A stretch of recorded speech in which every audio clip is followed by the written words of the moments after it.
అందరికీ నమస్కారం. నేను సునీత లక్కంరాజు. షర్మిలారెడ్డి గారు పిసిసి అధ్యక్షురాలిగా ఆంధ్రప్రదేశ్ కు వచ్చి ఈ రోజు సభలు సమావేశాల్లో విస్తృతంగా ప్రచారం చేస్తూ జగన్మోహన్ రెడ్డి గారి మీద నిందలు వేస్తూ తన ప్రచారాన్ని కొనసాగిస్తా ఉన్నారు. అమ్మా షర్మిలారెడ్డి గారు, ఒక్కసారి మీరు గతంలో చూసుకున్నట్టయితే జగనన్న వదిలిన బాణం అని చెప్పి ఆంధ్రప్రదేశ్ కు వచ్చి ఆంధ్రప్రదేశ్ లో జగనన్న బాణంగా విస్తృత ప్రచారం చేసినప్పుడు జనాల్లో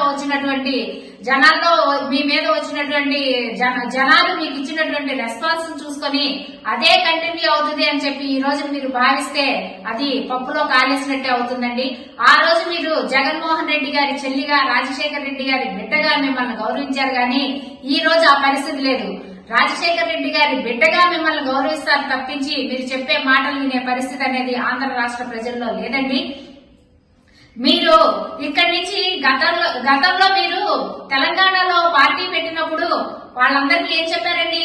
నేను తెలంగాణలోనే ఉంటా, నేను తెలంగాణ కోడల్ని, ఇక్కడ బిడ్డనే, అక్కడ బిడ్డని కాదు, ఇక్కడ బిడ్డనే, ఇక్కడే ఉంటా, ఇక్కడ ప్రజలందరికీ కూడా నేను న్యాయం చేస్తా అని చెప్పి తెలంగాణలో చెప్పి వాళ్ళందరినీ నమ్మించి మీ వెనకాల ఉన్న కార్యకర్తల్ని, నాయకుల్ని నట్టేట ముంచేశారు. ఈ రోజు వాళ్ళందరూ కూడా ఏడుస్తా ఉన్నారు. అమ్మ షర్మిలారెడ్డి గారిని నమ్ముకుంటే మా పరిస్థితి ఎలా అయిపోయింది అని చెప్పి ఎంతమంది నాయకులు ఈ రోజు వాళ్ళ పరిస్థితి అధ్వానంగా తయారైంది. వాళ్ళందరినీ గాలి వదిలేసేసి వెళ్లి కాంగ్రెస్ లో కలిశారు. మీరు ఎలాంటి కాంగ్రెస్ అది? ఆ కాంగ్రెస్ పార్టీనే కదా రాష్ట్రాన్ని విభజించేసేసింది, ముక్కలు చేసేసింది. అలాంటిది అది రాజశేఖర రెడ్డి గారి పేరుని ఎఫ్ఐఆర్ లో పెట్టింది కాంగ్రెసే. ఇవన్నీ మళ్ళీ మీరు మీ స్వప్రయోజనం, అవన్నీ మీరు చెప్పిన మాటలే, మళ్ళీ అవన్నీ మీరు చెప్పిన మాటలు మీరే వెనక్కి తీసుకొని కాంగ్రెస్ పార్టీ ఇప్పుడు మీకు మంచిదైపోయిందా? కాంగ్రెస్ పార్టీ తర్వాత కాంగ్రెస్ పార్టీలో ఉన్నటువంటి సోనియా గాంధీ గారు, రాహుల్ గాంధీ గారు మీకు దేవుళ్ళు అయిపోయారా?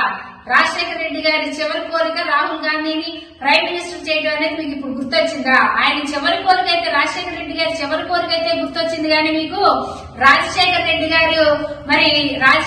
గారి కళ ఏంటి? ప్రజలకు సేవ చేయడం. అది గుర్తుకు రావట్లేదా? సొంత అన్న ఇక్కడికి వచ్చి అన్ని తిప్పలు పెట్టారు. సొంత సోదరుణ్ణి ఎన్ని తిప్పలు పెట్టారండి కాంగ్రెస్ పార్టీ. అవన్నీ గుర్తుకు రావట్లేదా షర్మిలారెడ్డి గారికి? తన సొంత ప్రయోజనాలు ఎక్కువైపోయినాయా? ఈ రోజు చిన్నాన్న కళ నేను ఎంపీగా పోటీ చేయడం అని చెప్తా ఉన్నారు. మరి 2019లోనే మరి మీరు ఎంపీగా పోటీ చేయొచ్చు కదా, ఆ రోజే కదా, అంత ముందే కదా ఆయన చనిపోయింది.